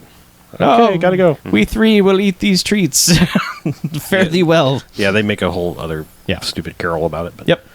So they go to the paper mill, and then for some reason this movie is just padded out to fuck, where it's just Jack Death walking around this empty mill for a while, and some cops are also walking around, and it's just stealth walking around through this place for, I don't know, a good 5 minutes. It seems like they're just padding the running time when they could have padded it with actual dialogue earlier and explained more things. But he eventually hides in Hap's little domicile that he's Yeah. his little homeless domicile. Yeah, his little cardboard apartment. Yeah. And the cops like come to ask him questions. He's like, "Nah, I'm not Hap Ashby. I'm gonna throw up on your shoes." And they're like, "Okay, thank you, sir. No more." But he addresses it. He calls them trooper. Mm-hmm. He's like, "No," well, because they're shining lights. He's like, could you watch the lights there, trooper? Yeah. And so they're walking away, and they're like, "Wait a minute. Whistler said that in the future cops were called troopers." Yeah, that's such a leap from state trooper to just whatever. So they go running back, but he's gone. Right. And then like we see Ashby like hanging out with the bums. Isn't it like kind of intermixed with this? they're a level below. Yeah. And They're having like bottled baseball. Yeah, they're playing drunk baseball, which is just basically drink this entire bottle of alcohol and then throw it like a baseball. And this one man with a stick will try to hit it. With a pipe. Yes, A pipe. yes. This will injure everyone. It's in the hobo. It's hobo baseball. So you hobo gotta be stick dangerous. ball, Yeah. Yeah, except it's pipe ball, Yeah. and it's deadly. It There's will gotta be likely at least- result in injuries. At least 7 ways that you can lose an eye. yes. Or it's why not hobo baseball. That's why it's only one pitch. Right. That's what the entire game is. One pitch. So Just like this movie. yes, basically. So Oh. he just pitches the bottle and it shatters on the wall, and they're like, "Hooray! We're all not dead." And so, Yeah, the cop comes back and well, one of the cops catches back up with Tim Thomerson like yes, trying to get downstairs or somewhere else in the He's building. just trying to climb under Yeah. a garage door or something. and he's just like, "Hey, hold it there!" And basically, Trancers out, and he starts becoming trancery. yeah, and then Helen Hunt shoots him from behind, like comes up and saves him at the last second, like he's about to pull the trigger. Yeah, and- well, this is kind of where we realize that they're all Right. Yeah. transferred, and Jack Death is basically like, "You can fight it, man. You can Yeah. fight it." And he's like, yeah, "Nah, yeah, no." we're both cops, man. Yeah. He's like, "No, Whistler's the best cop we've ever seen. Yeah. He's the one true cop. I dedicate my life to him." Top cop. I would die for Whistler. yeah. Yeah, Yeah. but they're doing But this yeah. whole thing, and it's the old movie like guy in front's pulling the trigger and he gets shot from behind, and it's Helen Hunt, and he falls down on the ground and vaporizes, and she's just like, "Holy shit! I shot that guy," and he's like, "Good job, you scorched your first Trancer or whatever it was." What, is that what it was? Scorch? Yeah, Scorch. I think so. Yeah. Scorched. Singed. There we go. Yeah, There we go. that's funny. I wonder why different Tracers take different times. Like maybe Santa Claus was a large man. Maybe it just takes longer for you to get up I don't know. Yeah. up to light speed. They don't really get into Trancer metabolism. No, they don't. So. Maybe I need it depends somebody- on blood loss. Maybe it's I need somebody to write a thesis on this. some fanfic. Yeah. some No. Trancers. No slash transfer Quincy, slash. No, thank you. Yeah. Quincy visits the Trancers. Solves the Trancers mystery. I'd watch that. So anyway, they're basically like, okay, let's get out of here, and then they fall through the floor and land right in the middle of hobo baseball. Yes. Well, she wants a kiss then, and he's like, "No, we got business to do." And Yeah, she's like, "We can stop time for it." And he's like, "No, No, Whoa. it's okay, no, fine. Yeah. I'll kiss you. And he does, and then And that's when they fall He's through the basically floor. like, In the middle of the he falls baseball for he game. falls for her. yes, he does, and she falls for him. Yeah, they do. They fall for each other in They the all middle of fall down hobo together. baseball. And they're all just like, "What? Who are you?" And he They're pulls like, out the baseball. "Hey, it's you. Yeah. It's Pulls out the baseball card. Hap Ashby." Yeah, you're important. Come with us. And he's like, "Nah." He's like, "People are trying to kill you," and then like right on cue, Whistler and the cops are like in the hole, going, "Get them!" and just start shooting. Yeah, Well, no, they're like, "All right, Ashby, step forward." right. And the bums just push him out that's right right, in the Yeah, middle the of bums the circle. push him out there, and he's like, "Fuck you guys!" He's like, "You bums." Yeah, he actually calls them bums. "Yeah." Well, they can say bums. Yes. So yeah, they all start shooting at him. He gets out of the way, and then they all escape outside. Yeah, and this begins a chase on the scooters, where they have to split up from Helen Hunt because there's two grown men on a scooter. Yes, Hap wants to get on with. He's like, "I'm gonna ride with the lady," and Jack's like, Rightfully so. "No, you get on here with me." So yeah, they split up. Helen Hunt gets shot in the arm. Eventually, they all get away. Well, yeah, they do, but not before they suddenly cut to a man just decorating his tree, drinking eggnog, and we're like, "That was weird." Just like, "Hello, sir." And then they cut back to her driving down an alley. Yeah. And then they cut back to the man in the tree. And we suddenly realize, oh, there was a window right at the end of that alley. Right. It's a weird place, but okay, it's LA. It's Yep. not exactly planned well. Yeah. So she drives that fucking scooter directly through this man's living room, through his window. Which I guess effectively ends the chase because nobody follows her at that No, point. that's It's kinda kind of the weird. end of Can't it. get a cop car through a window. She escapes from there. Yeah. Okay. But she's like, terribly sorry for your tree. Yeah. Bye. Oh, and she's like, can you let me out? Yeah. Merry Christmas. Yeah. So she goes back to the Chinatown apartment to bandage up whatever bullet She got wound. winged. Yeah. Yeah. So And meanwhile, the bum, they've made it back, and, Yes. Oh, and God. Jack Death is just having none of this bum. The bum's like just making sandwiches in the house. Well, and- I mean, this motherfucker's been shot at. He's been betrayed by his hobo clan, and he's just immediately like, "I'll make a Dagwood and just chug some more fucking alcohol here." Yeah. Thank you for calling it a Dagwood before I could. I'm just saying, it's like, I mean, Yeah. this guy has no fucking self-preservation meter whatsoever. no, he's and permanently drunk. So he yeah, just and he's- according to the trivia, was actually drunk. I believe it for the scenes. I believe it, and I believe Tim Thomerson's anger at him. Yeah. Forcing him around. Like, there was that one scene where they escape out of the warehouse and he starts to run the other way. I guarantee you that was not supposed to happen because Thomerson just grabs him. It's like, no, this way. So, yeah. And then they're just like, oh, God, what's that smell? Yeah. Well, she's like, man, something smells funny. And they're like, It's "No, probably the Ashby." hobo. Yeah. It might be the homeless guy. And they're like, okay, we're dragging you to the bath. And he's like, no, sandwich. And he keeps grabbing the Trying to sandwich. peel his clothes off, and so they peel his arm, like they yank his arms away from the sandwich, and as they get his jacket off, he just immediately goes back to the sandwich, Well, and yeah. picks it up again. And And he's shuts like, I have rights. And they're like, we do too. Yes. Get in the shower. Stop eating that sandwich. This right here is the only hero I need. Yeah.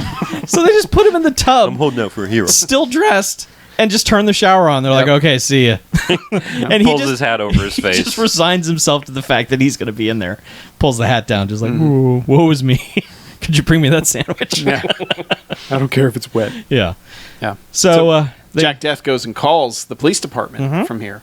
yeah. And he's like, I need to talk to Whistler. You tell him it's Jack Death. He'll know who's calling. He'll know what it means. He actually says something like, tell him it's death calling. He'll know what it means. It's like, whoa. There's a Mr. Death here on the phone for you. I think he's called about the reaping.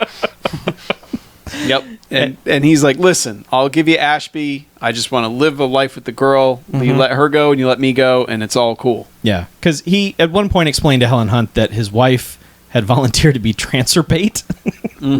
And he was like, yeah, cool, whatever.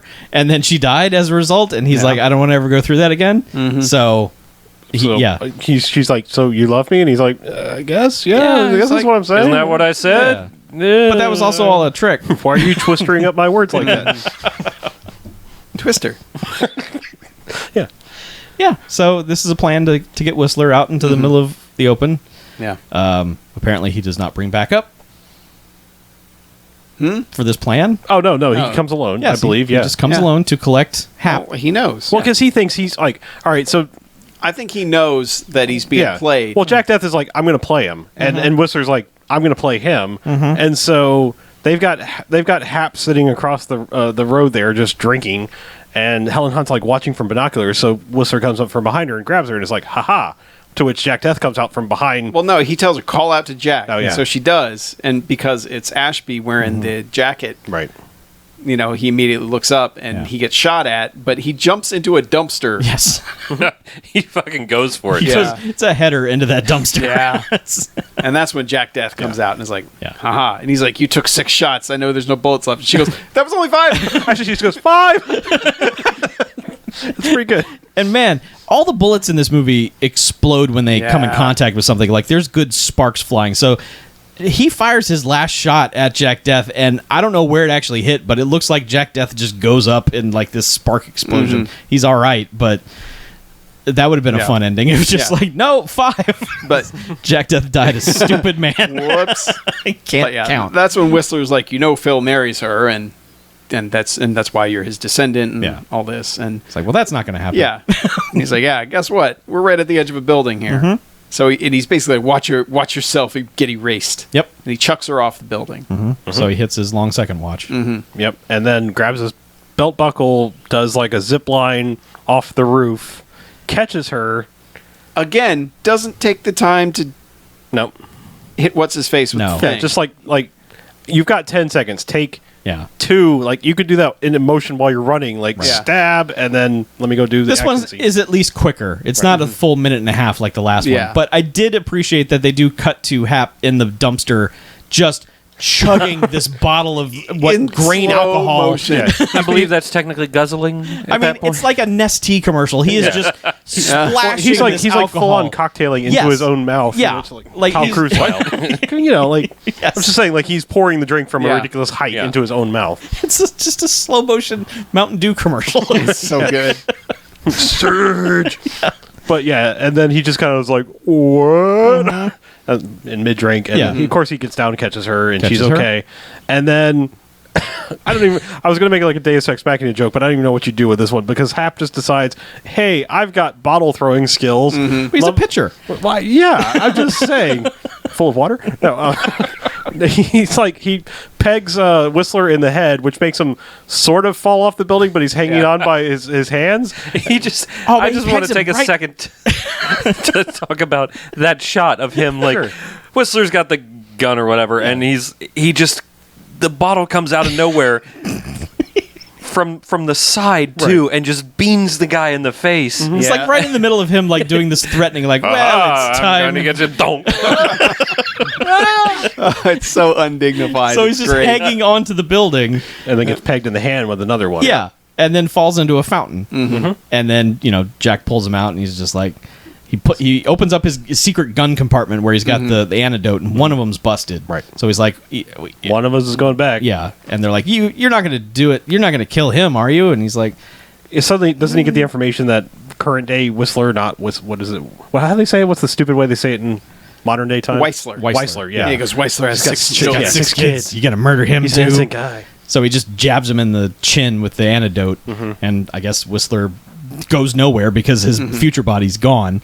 And I guess he did. Where do he go? Nowhere. I don't know. He Well, maybe we'll find out in Trancers. He's hanging out with Paul wherever they are. Maybe he had a backup plan. Like he's like lawnmower manned himself a alternate plan or something. Could be. I don't know. Now We don't know. They have to find the Horcrux. Yes, he's just. They have to find the Horcruxes. But yeah, so then now regular Whistler guy is there, and he's like, "What happened? Yeah. Where am I?" And they're like, "Well." They're like, Ashby, fill him in. Yeah. And they walk off. Yeah, it's like, I guess I live here now. Yep. Yeah, and there's one final shot with the 10-year-old version of the Baby. what's his Baby name? McNulty, Baby McNulty. walks out Baby from the Nick Nolte. shadows. Just kind of looks and does the old smile at the camera, Yeah. I know there's going to be a sequel, maybe. Yep. Freeze frame on her and Credits. slow credit roll. Right. Yep. Very Yep. slow credit roll. Music. That Jingle Bells punk song's pretty good. Mhm. Otherwise, it's good. your typical low budget 80s. Like, It's hey, good, we though. heard Terminator. But I think it's a little better pretty than good. that. Yeah, it's not just a synthesizer. It's got some cool beats. Yeah.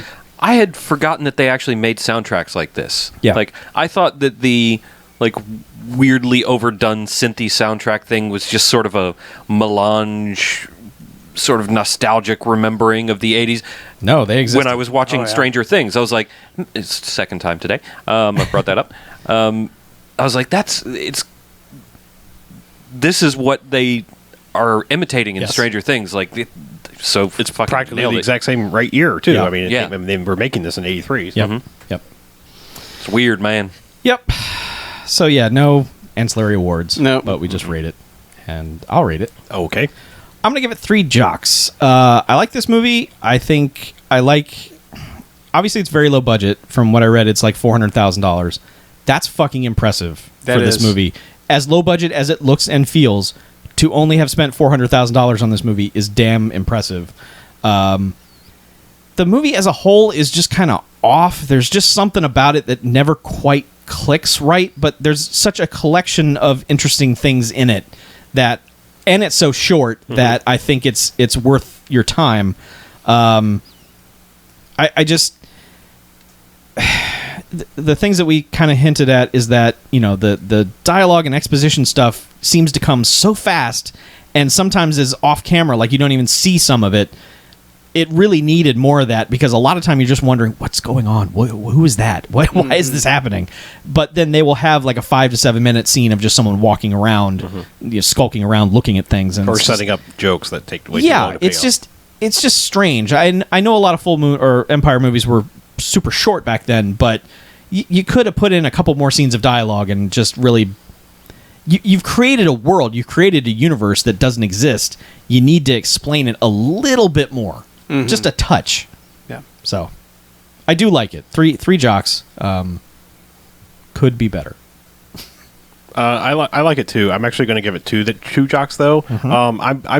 I'm sadly actually taking off a jocks because I think this is pretty good, and I want to say that I'm actually really interested to see at least Trancers 2, if not 3 as well, because I'm interested enough in the little universe they've created, but I'm taking off a jocks because I don't completely understand the universe they've created. Like that, I shouldn't let that bother me, but it bothers me enough to remove part of the rating that I'm like, well, what about and this? It's like I an have a fan incomplete theory origin story. on how to explain it, but I don't know if I want to get into it. Okay. Put that on Tumblr. Yeah. Oh, boy. But yeah, I mean, like I said, I liked it. I mean, I almost feel 3 jocks ish, but like it's just like I don't know. I need something. Yeah. I need to understand how you can send both people and physical objects back, and why not send back the fucking laser gun and make this all easier? Yes. I mean, because at the end of the day, it's like when you're okay, don't use this most of the time, but when you're alone, faced with Whistler and some ashy zombies, fucking use the laser gun because Right. it's a lot more effective. Yes. So Laser guns are always more effective. yeah. Yeah. I'm going to agree with Chuck, and it's 3 jocks. I think there's a lot of personality that Tim Thomerson brings to this that I think works. There's the little side bits of humor that never feel forced, Yeah. which is nice because it like kind of fits the character who's like, what the fuck ever, man. And that kind of works. And just some of the Helen Hunt stuff, like when she jokes that, Whistler, had the fortune cookie thing. Like she sells that really well with the way she kind of laughs at him about it, and it's just, there's just random dumb stuff like, like the scooter defenestration and, and some of the Santa stuff when they're in that fight that's just jokey enough that it's fun. So yeah, I'd go 3 jocks. And yeah, and like you said, for $400,000, this is a damn well made movie for $400,000, even in 1984 money. Yeah. Yeah, I thought it was a bit like cheap looking in ways, but that didn't really necessarily affect it too much. It just looked a little like it could be better, I guess, but like it wasn't bad enough to affect the movie, I think. Yeah. Even when they got over adventurous with certain effects, it was still interesting looking. Yeah, like the bullet flying through the air. Yeah. And that matte painting of New York. Or Los Angeles. Or Yeah. Los Angeles, yeah. Well, like when they established the outside of the council and they have that car there, and for a second you're like, ooh, what's that car? And then you realize, oh, that's a toy. Right, yeah. But it's still pretty cool to look at. You're like, wow, that's They made a little model, like made a little model, the car with the miniaturization technology. But no, they made a little model. I know a little model. sitting over there. But like they kind of went for some stuff, and to accomplish it on that kind of a budget is not bad. Mackie, were you done? I don't know. Yeah, if I was done. Cut you off or Yeah, not? no. Okay. Now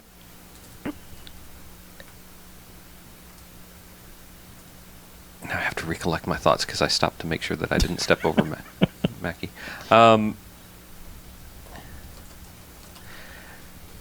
I think I'm going to go ahead and agree with Harlow. I think I'm going to give it...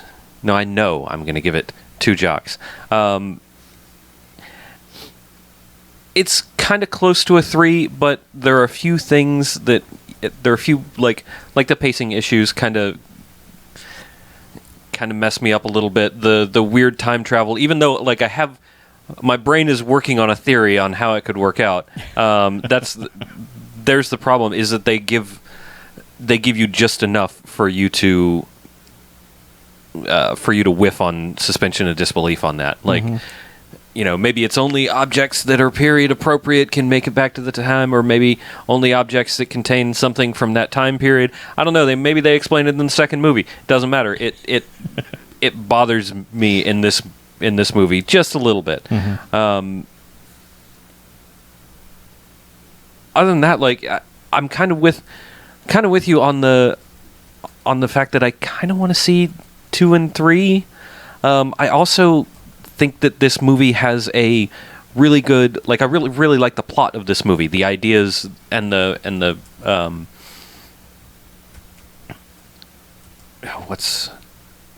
I guess just the plot.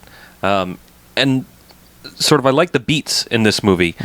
I just think that it didn't quite pull it off as well as it could have.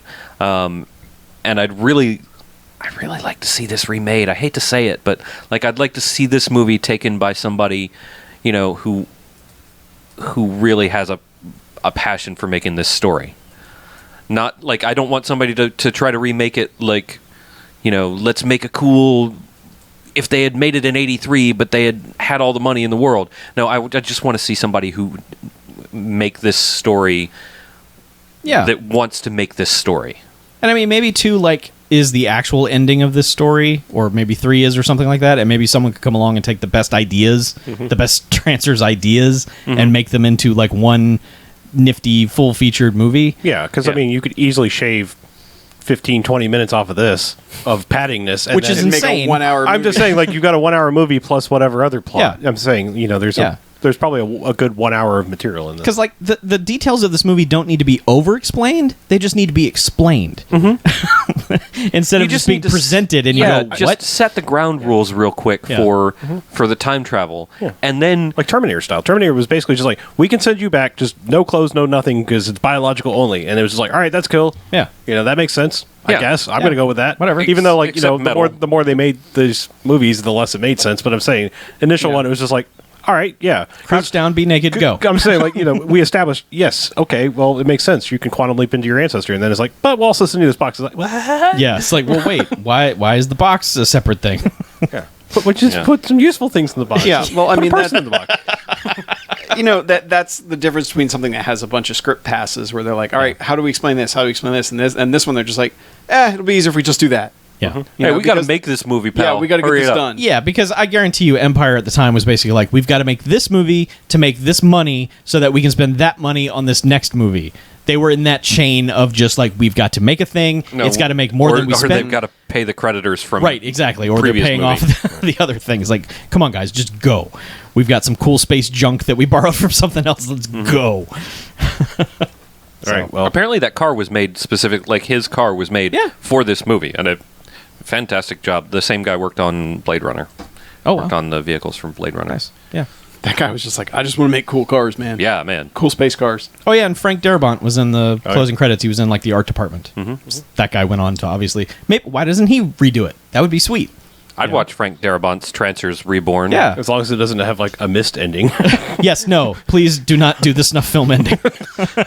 Jack Death just shoots himself in the head. Right. Like, wait, what? Why? Only one of us can go back. Okay. And then, like, 3 seconds later, like, there's another vial. Oh, God damn it! They send through another box. Yeah, we could have done that at any time. As soon as we saw you didn't come back, we just said, here, you might want another one. Yeah, don't do that. Yeah. Anyway, I think we've actually managed to talk about this movie longer than the movie itself, so let's take a break. Okay. Bye. It's so weird that you made a Who's Harry Crumb reference because Tim Thomerson is in Who's Harry Crumb. Is he? Yes.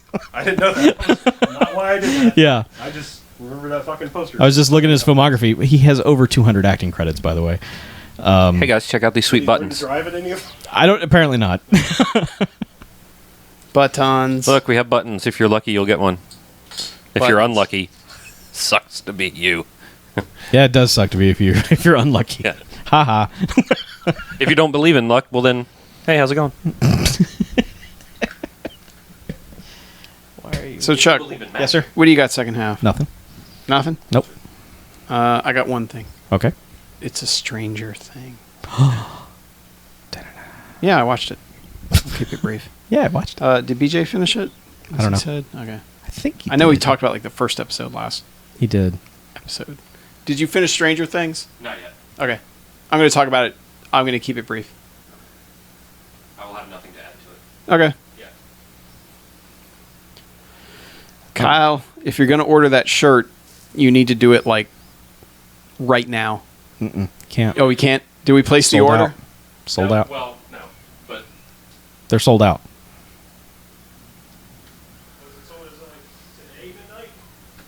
no, it was It was actually last night at midnight. But midnight's the start of the new day, right? Or is it midnight. 12:01? It was 12 a.m. whatever today. 12:01 a.m. this morning. Okay, that's 12 what I'm a.m. saying. That was a very confusing time to end a pre-order for me. Like, happens today. Which day is midnight on? 12 Shit. a.m. Which I'm just saying, next time if we ever Well, do I that again. posted tonight. Like yesterday, I posted tonight at midnight. It closes. Right. So I was. Well, I'm Kyle, saying in the future, maybe like 11. You've 'cause missed. it makes it more clear as to when it happens. You've missed out on the gold one, Kyle. But and Pally apparently. Do you want to? We could open it up for the live stream, folks. Maybe. All right, dudes. Here's the deal. You've got an hour and 18 minutes to do it. When Like we- legitimately, like because we are placing the fucking order When we and it needs to go.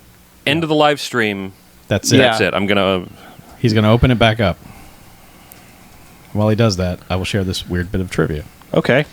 So, at some point, we will Patience. get into the weird full moon crossover bullshit because we'll get to Doll Man and then Can't all wait. that. You sound excited. No, I am. I actually really want to see some of that shit. But I just find this weird that Tim Thomerson shows up as Jack Death in Evil Bong. So, I know their weird crossover stuff gets weird, but man. Whew.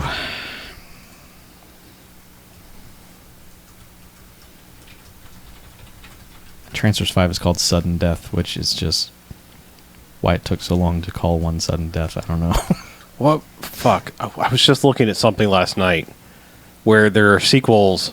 Oh, okay. I remember what it was. I don't know how I landed on this. I was looking up something, and it led me to Hal Needham, and I was looking at the Bandit movies, and there's one that's just called Bandit, Bandit, Bandit. Yeah, there was a series of TV. I know, the movies TV that- movies. They were terrible. Then they were. Wasn't it Brian Bloom was like the Yeah, Bandit? yeah, You know. yeah. Yeah. And Hula, we literally received these buttons